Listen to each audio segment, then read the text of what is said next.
everyone. For AZ Central Sports, I'm Katherine Fitzgerald here with Bob McManaman and Ken Summers to talk about Cardinals Giants this week. So first things first, Larry Fitzgerald is back. He was at practice Wednesday, talked to the media Thursday about coming back after testing positive for coronavirus. Feeling a lot better.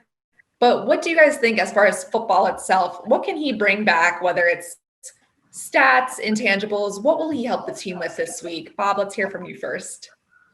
I was going to bring energy. Buda Baker told us on Thursday just how everybody was smiling when they saw, Fitz back on the practice field. Whether he catches a single ball or not, I hope he does. It'll help the offense, trust me. I think just that, our safe line is here. Our life preserver is here.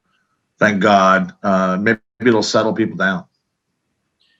Yeah, I think that too. And I think maybe even without him saying it, he imparts like a sense of obligation on these guys, because we all know this could be a month left in his career. That could be it. I know we've been saying that for the last 4 or 5 years, but this really could be it. So maybe that boosts everybody up a little bit. The second thing I thought was really interesting was him saying he noticed things watching these games from his couch that you don't see playing a game when you're concentrating on your job. He wouldn't tell us what they were, but he said he's told teammates and told coaches. Man, I would love to hear what those things are. Yeah, Kyler Murray had mentioned recently how this offense kind of hit a wall as of late. They're 1-4 in those last 5 games after starting 5-2. So both of you guys, what do you think the offense needs to change moving forward to be more dynamic like they were early in the season for these last 4 games? I think they don't change a whole lot. I know there's been cries for them to put Kyler under center and do more rollouts. I think as flexible as Cliff Kingsbury was last year, he's been a little bit more hesitant, I think, to totally flip scripts here. I think he's going to stay with what he thinks is going to work, because it did work earlier this season. There's a lot of other things that have gone in confluences that have made this skid look pretty bad, and it is. I don't think they change a whole lot. I think they'll try to get Kyler to run a little more, but I'm not expecting any wholesale kind of way like, whoa, what was that? I don't think we're going to see that.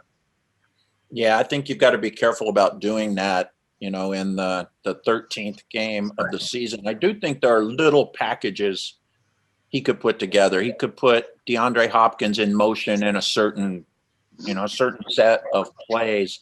We haven't seen a speed reverse to Christian Kirk in a long time, to get you juiced. I think they could point out to Kyler where he's missing some things in the run game, for sure. But, it's not the easiest defense in the world to install new wrinkles against either. The Giants have been pretty good on that side of the ball, especially over the last month. Yeah, Christian Kirk, I think over that recent stretch hasn't been used quite as much. DeAndre Hopkins didn't have a catch till the second half against the Rams. So a lot of weird things that they just weren't going about that way earlier in the season. Let's get to predictions, though. If they figure out some of that stuff on offense, or what are some other things that they have to do to be effective against the Giants, and how do you think they'll fare, Bob? I think the key really is the defense getting after Daniel Jones, who's been out with a hamstring injury that's limited him mobility-wise, and he's coming back. He's going to play Sunday. And if you guys remember, they forced this cat into like 5 turnovers last year when Chandler Jones had all those sacks, and they scored a couple of defensive touchdowns.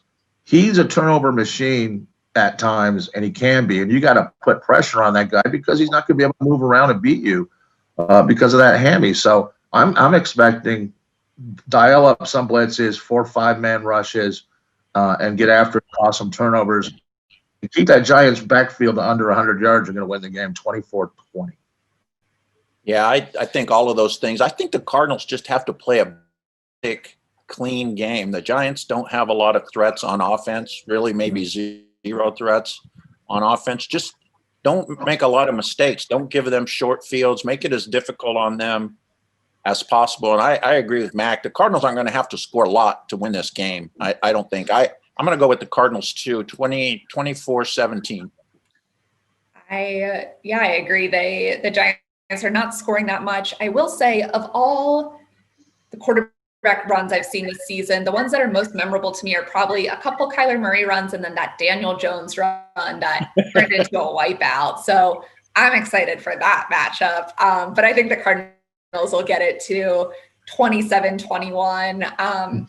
Even though the Giants have won those 4 games, it's been against some of their other NFC East rivals, which is a slightly different type of game. So we'll see. Either way, we'll have all that coverage for y'all on azcentral.com for Cardinals Giants this Sunday.